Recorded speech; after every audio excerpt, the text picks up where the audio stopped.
What's up, my beautiful brothers? Beauty Maniac here with Week 5 NFL game picks, and we'll go over our Week 4 game results, I should say.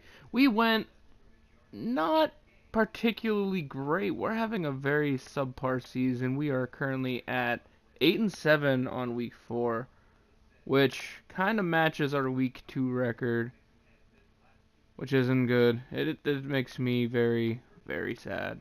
I mean, overall, we are just barely over 500 because week three sent us down quite a bit. So we're gonna look to make ground. We're one game over 500 after 4 weeks, and as a game predictor, that's not really that good. I mean, the games that shocked me the most are my fault indeed. I underestimated Tennessee. That is my bad. Um, Andrew Luck and the Colts just didn't have the greatest game. That one was more of a 50-50 game for me anyway. Detroit, Dallas. Dallas had a lot better game than I thought.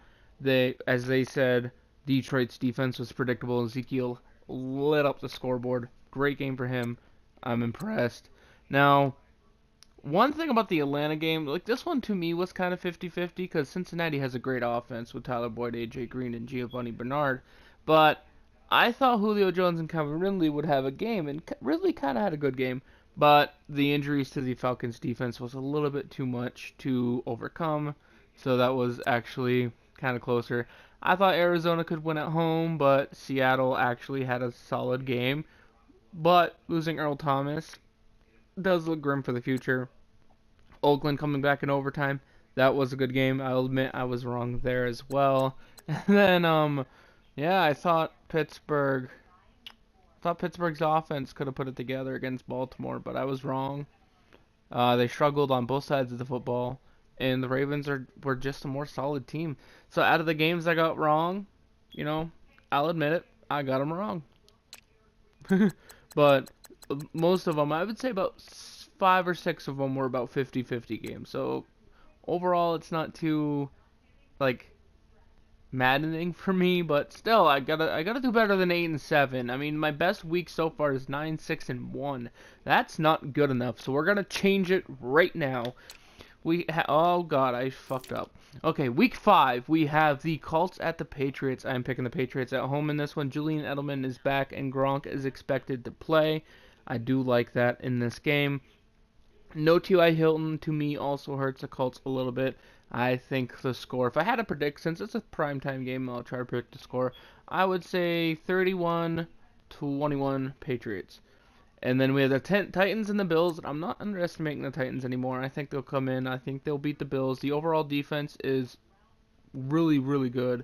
I think having Mike Vrabel as your head coach does definitely help the defense because he was a great linebacker himself. The offense has gelled a lot more than I thought without Delaney Walker. Corey Davis has been lighting up the scoreboard, which is nice. So I think the Titans win this one. And it's kind of funny thinking about how the Titans secondary is basically, or the Titans corners are basically just Patriot corners, like old Patriot corners. It's funny when things happen like that in football. And yeah, the Falcons at the Steelers. I picked the Falcons here. The Steelers defense to me is just still too weak. I mean, this one I do kind of struggle with, and this could go 50-50 because the Steelers defense is weak and the Falcons do have injuries they're trying to overcome. But Julio Jones and Calvin Ridley and Mohamed Sanu against the Steelers defense to just eat all day. I think Matt Ryan could get 500 yards in this game. Then you have the Broncos at the Jets. I'm picking the Broncos in this one. Von Miller and Bradley Chubb. They're going to be tested against the Jets' offensive line, but I think they get the hang of it. I think the deciding factor here is Phillip Lindsay and Royce Freeman. I think they go off. Not saying the Jets can't win this one. This one's probably more of a 60-40 split to me. I'm just going to pick the Broncos because I trust that defense a little bit more. And you have the Jaguars at the Chiefs. I'm picking the Jaguars in this one, and it's an upset pick in my opinion. I mean, the Chiefs have the better defense. The Chiefs have the better offense, hands down. But with no Leonard Fournette, I think T.J. Yeldon provides a mismatch for that defense, for that Chiefs defense. Dede Westbrook has been playing pretty good for the Jaguars. Blake Bortles has been playing solid. I think, to me, the Jaguars can exploit the Chiefs' defense more than the Chiefs can exploit the Jags' defense, because that Jags' defense is one of the most talented defenses in the league. Granted, they lost to the Titans, but I think they can match up relatively well against Tyreek Hill and Travis Kelce and Kareem Hunt. And not having Sammy Watkins at 100% does give him a slight advantage in this one, at least to me. But I think overall it is probably an upset pick, to where you do have the record-setting Patrick Mahomes and the number one Chiefs offense at home. So it should be a good one there. And then you have Packers at the Lions. I think Aaron Rodgers pulls some Aaron Rodgers type shit. After a week where he said they struggled, I think he's just lighting into his team, and he's going to light a fire up underneath them. And you have the Ravens at the Browns. I think the Ravens win this one. They get Jimmy Smith back, a stout defense with Joe Flacco and Alex Collins playing solid. The matchup to watch here is probably going to be Myles Garrett against the Ravens O-line, see if they try to move him around a lot. It should be a good game. Another interesting matchup would be Denzel Ward against the Ravens wide receivers, see if he can get an interception or not. But Joe Flacco is a more intellectual player than most, so hopefully he reads that. And then you have the Giants at the Panthers. I think coming off a bye week, the Panthers here have an advantage. They don't get Davis back yet, where their bye week was in week 4, so technically he hasn't served a 4-game suspension yet. But coming off a bye week, Cam Newton they've been preparing for the Giants for 2 weeks. The Giants defense does look a little bit holy, and that offense does look to be sputtering. And I think, honestly, in practice, if you're that defense practicing for the Giants, you could put Cam Newton at running back and be prepared for Saquon Barkley. I think it should be a good game. I think Panthers have the advantage. They are at home, and to me, they are a better team. They're probably a top 6-7 team in the league for me. Then you have the Dolphins at the Bengals. I'm going to go Bengals here at home. They beat the Falcons. Dolphins are 3-1, so they are not to be underestimated. They have a gadgety, trickety kind of offense that can pull magic out of the hat, so they're capable of beating anybody. They had a really bad game against the Patriots, but we've seen football before. Division games aren't necessarily predictors of what's going to happen. Albert Wilson and Kenny Stills could go off, but I believe Tyler Boyd is the mismatch here. Giovanni Bernard should also have a good game. That defensive line of the Miami Dolphins might struggle again like it did against the Patriots. And to me, Bernard, at this point in time, is a better running back than Sony Michel. So it should be a good game for the Bengals. And you have the Raiders at the Chargers. I'm picking the Chargers at home here. No slight against the Raiders. They had a good win last week. I just like the combination of Melvin Gordon and Mike Williams more than I like Jordy Nelson and Marshawn Lynch. And I say it like that because, to me, Mike Williams is a number 2 receiver, and so is Jordy Nelson. It should be a good game, but overall, I think the Chargers have the better defense, and I think that's what wins it here. And then you have the Cardinals at the 49ers. I struggled with this one. I sat here for 20 minutes thinking about, okay, you have David Johnson, who might finally kick the boots off this offense and get going. Josh Rosen facing a Richard Sherman-less 49ers defense could have a decent game. Larry Fitzgerald hasn't been showing up too much lately. Maybe he gets it going. But then I'm like, the 49ers, they're without Sherman. They're without Garoppolo. They got Beathard. Breida has been questionable the last couple weeks. They got the number 4 rushing offense, and the Cardinals have the 31 passing offense and 31 running offense. So I'm like, I'm going to pick the 49ers here. It's a divisional opponent. So like I said before, with these games, you never know how they're going to go. I think it's the more experienced coach. Beathard did definitely look more comfortable in the system again last week. To me, it's a matter of, it's going to be an offensive-defensive line kind of game in this one.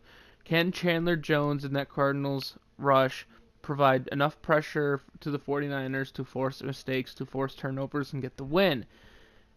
I don't think so. I think Alfred Morris and Breida can carry the 49ers to victory here. Should be close. It should definitely be close. And then you have the Vikings-Eagles. This one, yet another game so tough to pick. The Vikings are, I believe, 1-2-1, and the Eagles are 2-2. Probably besides the Rams, probably 2 favorite playoff teams early on in the season when predicting, even with the Carson Wentz knowing his injury. Tough loss for both teams last week. Eagles losing to the Titans in overtime. That was tough. Alshon Jeffrey is kicking the boots off this offense, and I think that's what gives him the edge. Barr doesn't look like himself. I don't know if J.J. is going to play, but I like Clement. I like Carson Wentz in this matchup. I think it's more of trusting the quarterback in this one. They both got solid defenses. The Eagles' offensive line looks to have struggled, but I think they should start getting it together a little bit. But I trust Carson Wentz more than I do Kirk Cousins at this point, or at least from what they've shown. So I'm going to pick the Eagles in this one. Knowing me, I'll be wrong, because I usually am. And then you have the Rams at the Seahawks. I'm picking the Rams in this one. It shouldn't even be close. And then you have the Cowboys-Texans. I'm picking the Texans in this one. I think the matchup to watch here is going to be J.J. Watt and Jadeveon Clowney against the Cowboys' offensive line. If they can create enough pressure, it might cause trouble for Zeke. And with the defensive line of the Texans with Clowney and Watt, I don't think they'll necessarily need to stack the box against the Cowboys. But even if they do, I think their secondary is good enough to match up against the Cowboys and win. Also, I believe DeAndre Hopkins should have a really good game. Should burn the Cowboys secondary. Deshaun Watson could have a good game running as well. DeMarcus Lawrence, if the Cowboys are to win this one, will probably need to have a few sacks, create pressure, force turnovers, that kind of standard stuff. And then for the last game on Monday Night Football, we have the Redskins at the Saints. Both only have one loss, I believe, which is good, which is really good, actually.